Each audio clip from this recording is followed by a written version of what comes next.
ay 65 watts pala. Pero ngayon ay magcha-charge ako ng may charge ko yun, yung solar na yun. Solar na e-bike sa solar.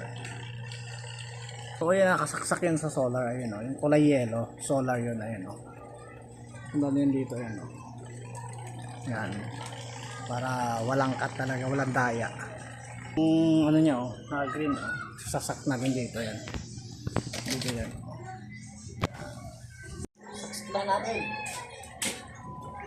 Ilang watts ko na kumakain din sa Dapat kanina ka pa mag-search.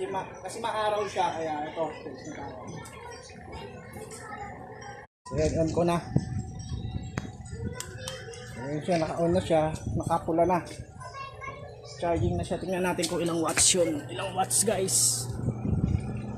Ayun malo ng 200 plus 200 watts siya.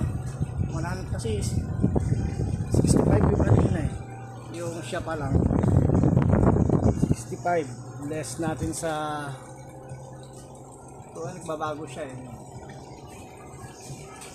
less 229 so 16 na sa 160 plus watts, 160 watts meron siya, kaya 150 to 160 watts yung kanyang charger.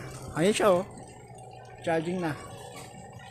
Tanda natin yung oras, 11:33 pa lang.